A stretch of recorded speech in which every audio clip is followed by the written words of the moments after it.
Alright guys, so the first pattern we're going to look into is the module pattern and a slight variation of it called the revealing module pattern. Now I do want to mention that ES6 or ES 2015 introduced actual modules in JavaScript, meaning that we can use separate files to export modules, which are just custom pieces of code, and import them into a new file. However, this is still not supported in browsers. You'll have to use a compiler like Babel along with a module loader like Webpack for that to work, and we will be getting into that later.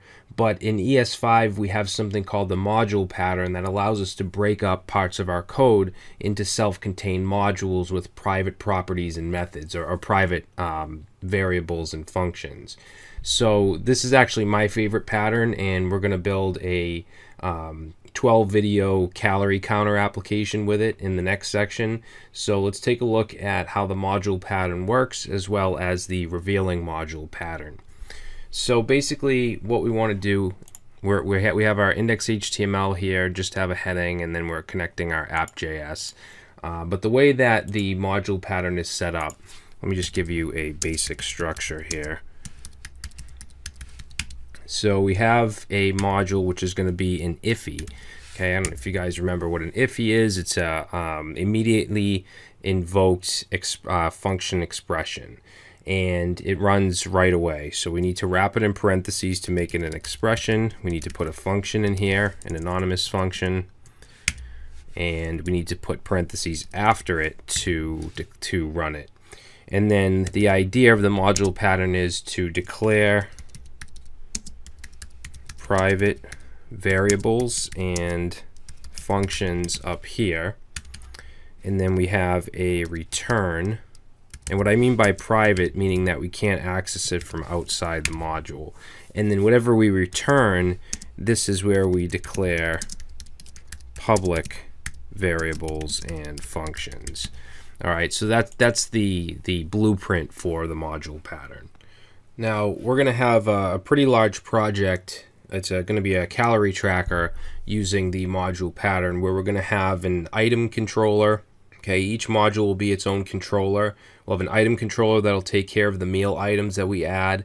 We'll have a UI controller that will take care of anything to do with the UI, so clicks and form submissions, rendering stuff in the UI. Anything to do with that will be in the UI controller. We'll have a storage controller that will persist things to local storage, and then we'll have a main app controller where everything will kind of meet, and we'll call an initializer. All right, so what I'm going to do here is comment this out, and let's create a module called UI controller. So UI CTRL, and we're going to set that to a module. So this will be an IFI. And like I said, anything we declare up here is going to be private. So I'm going to create a variable called text, and I'm going to set that to the text of hello world. And then all I want to have here is a function that's going to change this heading right here, this h1, to whatever is in this text. So let's go ahead and create a variable. So this will be a function expression. We'll create a variable called change text, and we'll set it to a function. And let's say const element, and let's grab that h1. So document dot, let's do query selector, and we'll just grab it by the tag, so h1, and then we're going to say element dot text content and set that to text. Okay, so we can access any value, any variables we put up here, we can access from within this function. Now both of these are private. We can't access these from outside of this module, of the UI controller module. Let me just put a comment here. I'm saying that this is the standard module pattern, and what we want to do is return something from this module. Okay, so what we return is going to be public, which is stuff that we can access from outside. So I'm going to have a function called call change text and set that to a function,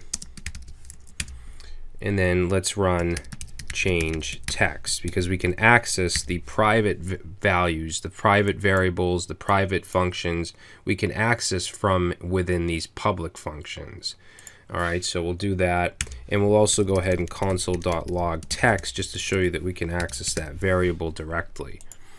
Okay, so now outside of the module, which would be down here, we can say UI controller dot call change text. All right, so we'll go ahead and save, and you can see that it actually changes to hello world. It also logs hello world, which is coming from right here. Now, if I were to try to console log, actually I'll just do it over here in Chrome. If I were to take the UI controller, and you'll see I can do call change text, which we just did. I can't, however, do change text. If I do that, it's going to say change text is not a function, because I can't access this private function from outside. All right, and we get the same error if I tried it over here. In fact, I'll do that. So I'll say UI controller dot change text, and you see I get the same error. And if we try to access, let's say UI controller dot text, if we try to access this right here and save that, you'll see that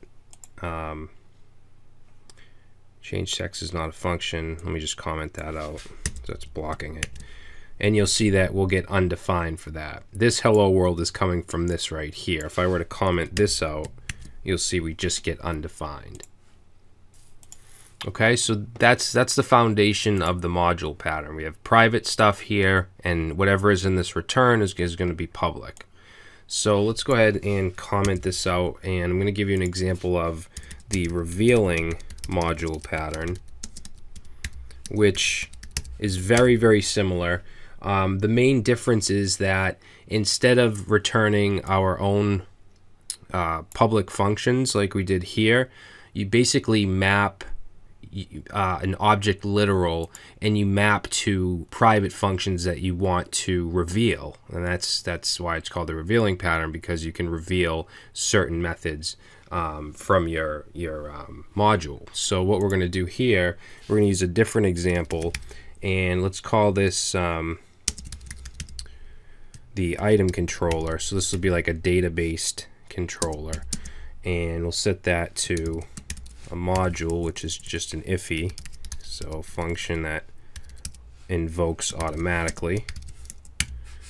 And let's say let data, and we're going to set that to an empty array. So this can be thought of as our state. All right, and then we'll create private methods here like add. So we'll say add, and that'll take in an item, and then we'll just take that data array and we'll push onto it that item, and then we'll simply just do a console.log, and we'll say item added. All right, now a lot of times you might see an underscore with variables like this, because this is a private variable. If you remember back in, I think it was section 2, when we talked about conventions for naming variables, I told you that you can do this, it's allowed, but you should only do it if it's a private variable, and you're only going to deal with private variables in more advanced stuff like this, like using different patterns. So that's where you might see that. I don't do that. I don't use the underscore, but you might see that in other people's code, or you may want to use it yourself. So let's also create a function called get, and for get, it's going to take in an ID. Okay, so it'll take an item ID, and then I'm going to return the data, and I'm just going to use the find method here, and then pass in a value.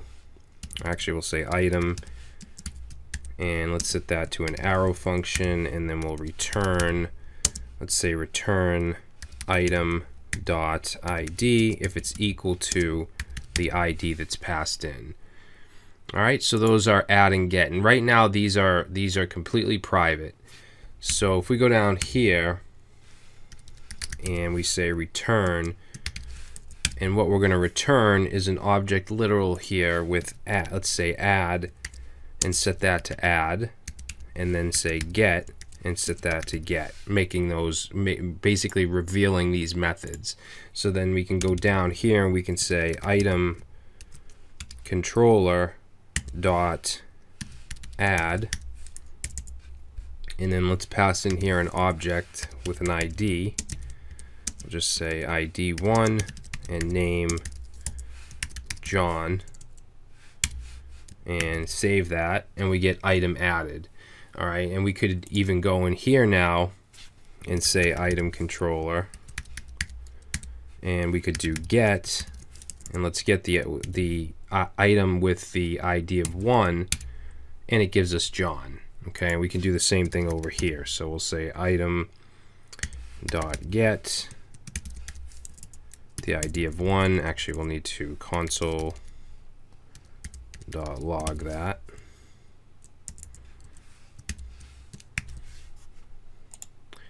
Whoops, item controller.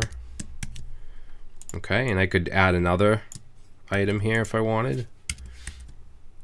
I don't know why items are people, but that's fine. We'll say Mark, and then we'll get the item with 2, and you can see we get Mark. Now, if I were to not have this right here, if I comment that out, that's going to make this private. Okay, if we don't include it in this return, it's going to be private, and if I save, we're going to get an error saying that it's not a function. All right, so that's one of the main differences between the revealing module and the standard module pattern, is that we're mapping, or we're returning an object literal that directly reveals methods that are inside of the module. All right, hopefully that makes sense. Now, this looks cleaner, the revealing module pattern. It does look cleaner, but this allows you to do more, because you can, you can call change text, but you can do other stuff as well, like console log something, without having to include it in your actual private method. So, I mean, it's all up to you what you want to use, and it depends on what you're building as well. So, it's all up to you. My job is to just introduce you to these patterns and these ways of doing things, and then you make your choice on what you want to do. All right, guys, so that's going to be it for this video. In the next video, I want to talk about the singleton pattern, which is actually another variation of the module pattern. It uses an iffy, but it's a little different, where it's used to create objects, but you can only instantiate the object once. So we'll get into that next.